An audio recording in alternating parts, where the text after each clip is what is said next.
कोई नहीं। सर पहले तो अपना परिचय के साथ में आज जो डिसीजन हुआ है, जो भी कोर्ट का ऑर्डर आया है उसके बारे में जानकारी। मेरा नाम रजनीश मानिकतला है। वो भी कोर्ट ने स्टे कर दी है और अब जो मैटर है वो अब छुट्टियों के बाद आई थिंक 18 मार्च को लगेगा पॉसिबली। Done sir. कुछ खास और तो आपकी ओर से कुछ बोलना चाहेंगे इस कोर्ट मामले में? कुछ और आज निर्देश तो नहीं आए? ऐसा है कि मैं ब्रीफली आपको इस केस के बारे में ब्रीफली थोड़ा बता सकता हूँ। शेड्यूल्ड ट्राइब स्टेटस को ग्रांट करने के लिए एक क्राइटेरिया बनाया गया है और वो क्राइटेरिया है जिसको कॉमनली लोकल कमेटी क्राइटेरिया के नाम से जाना जाता है। उस क्राइटेरिया में कुछ पॉइंट्स हैं, जैसे उसमें एक एथनिसिटी होनी चाहिए, मतलब tribe should be ethnic tribe, और साथ में उसमें बैकवर्डनेस होनी चाहिए। इसके अलावा कुछ और क्राइटेरियाज हैं। तो जो पिटीशंस में जो क्लेम किया गया था कि हाटीज जो हैं वो बैकवर्डनेस का क्राइटेरिया भी फुलफिल नहीं करते हैं, जिसमें से एक ये है कि इकोनॉमिक बैकवर्डनेस भी होनी चाहिए। और इस एरिया में एक विलेज ऐसा है जो एशिया का रिचेस्ट विलेज माना जाता है, तो इकोनॉमिक बैकवर्डनेस का इसमें क्राइटेरिया फुलफिल नहीं होता था।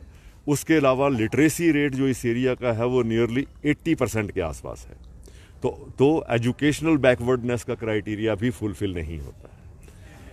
इसके साथ और जैसे कुछ क्राइटेरियाज हैं कि वहाँ पर फैसिलिटीज़ कैसी हैं, मेडिकल इंस्टीट्यूशंस या मेडिकल फैसिलिटीज़ देने वाले हॉस्पिटल्स कैसे हैं, रोड्स कैसी हैं, तो वो जितने भी क्राइटेरियाज हैं उनमें उनको फुलफिल ये कम्युनिटी नहीं करती थी।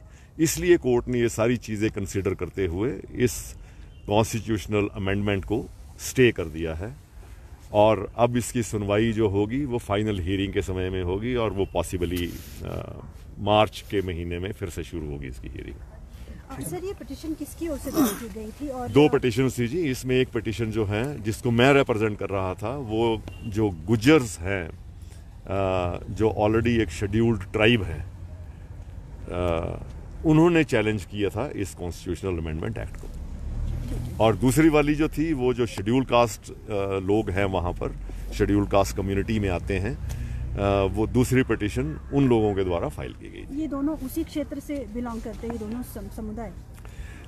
हाँ, दोनों उसी एरिया से ही बिलोंग करते हैं।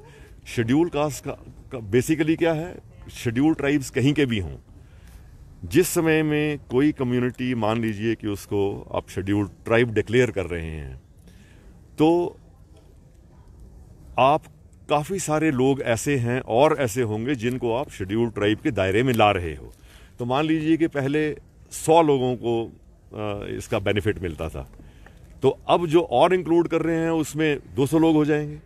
तो शेड्यूल्ड ट्राइब का जो फ़ायदा था वो अब उठाने वाले बहुत सारे लोग हो जाएंगे, जबकि वो उसको उस क्राइटेरिया को फुलफिल नहीं करते। तो इसलिए इससे शेड्यूल्ड ट्राइब्स भी अफेक्टेड हैं, चाहे वो पूरे स्टेट के हों, और शेड्यूल्ड कास्ट भी अफेक्टेड हैं। और स्पेशली वो शेड्यूल्ड कास्ट तो स्पेशली इस एरिया के डायरेक्टली अफेक्टेड। ठीक है सर, धन्यवाद। एक मिनट शॉर्ट में